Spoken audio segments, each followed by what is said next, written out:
The number one reason homes are sitting unsold on the Space Coast right now has nothing to do with the market, interest rates, or buyers being picky.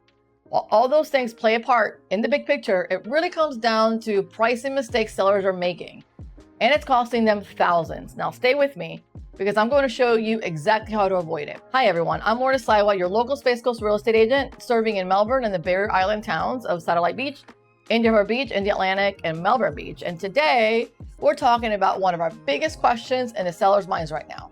And that is, how do I price my home in this market? And here is why it matters now more than ever. The rules have changed. What worked in 2021 does not work in 2025 and 2026. And sellers who don't understand that are paying a steep price. So let's talk about it. Here's a mistake I see most often. A seller looks at what homes were selling in their neighborhood a year or so ago. They add a little on top for negotiating room and say, okay, that's my price. Sounds reasonable, right? But here's what actually happens. Buyers today are incredibly well informed. They know everything is out there online. So they're researching online, they're tracking what's selling, and they're comparing everything in your price range. The moment your home is listed 5 to 10% above market value, it gets completely skipped. They don't come and offer you and negotiate. They just completely skip your home until it's priced at a price where they feel comfortable putting an offer in. And here's data right now in Brevard County. Overpriced homes are sitting longer than 90 days. But the homes that are priced correctly from day one, they're going under contract in 30 to 45 days. And that is a big difference. And here's another problem that nobody talks about. The longer your home sits, the more buyers assume something is wrong with it. They start asking, why hasn't this home sold? Even if your home is beautiful, a stale listing has a stigma. Then comes the price reduction. And now you've lost time, momentum, negotiating power all at once. I've seen this happen even to my own listings. And I've seen it happen in Satellite Beach, in Melbourne Beach, and all of the towns here on the Space Coast. And almost every time, it could have been avoided with one thing: accurate neighborhood-specific pricing from the start. But before I tell you exactly how to price your home right, there's one key concept most sellers completely overlook when they're looking at comps. And I'll get to that in a minute, because here is one thing I want you to understand. Brevard County is not one market, it's dozens of micro markets. They don't all act the same. What's happening in Viera is different from what's happening in the Barrier Island. And even within the Barrier Island, like Satellite Beach is very different from Melbourne Beach. Waterfront homes behave differently than non-waterfront homes, even in the same zip code. So this is why using county-wide averages or even zip code averages, like average price per square foot, for example, to price your home, it's like using the weather in Orlando to decide what to wear here on the beach. It's close enough, but not really relevant. If you watch my videos, you know that I always say this. Real estate is hyper-local. So you need hyper-local data. What homes have sold for, not listed, sold for in your specific neighborhood in the last 60 days.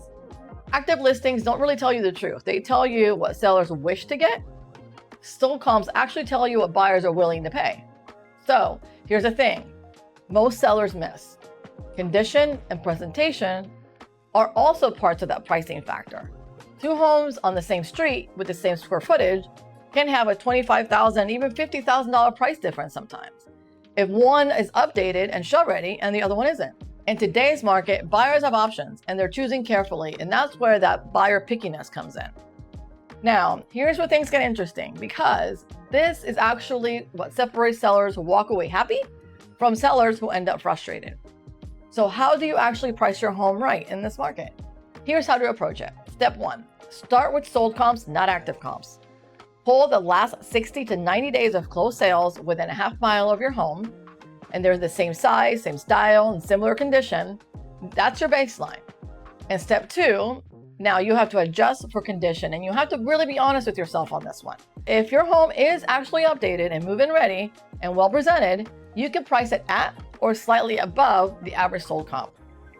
If it needs work, price it below.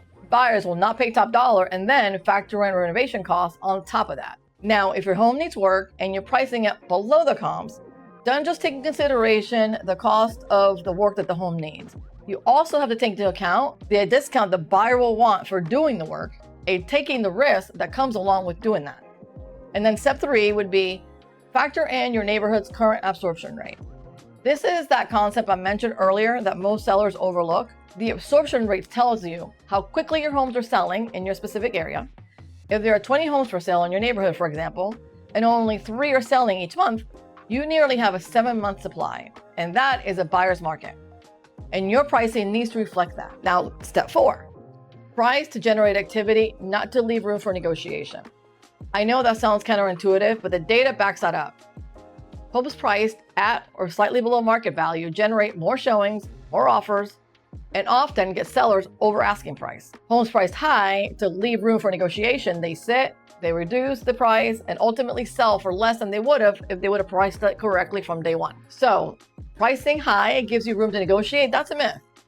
Pricing high gives you fewer showings, a stale listing, and a lower final sales price. And that's the reality. If you're thinking about selling your home in Satellite Beach, in Harbour Beach, or anywhere on the Space Coast, here's what I want you to do.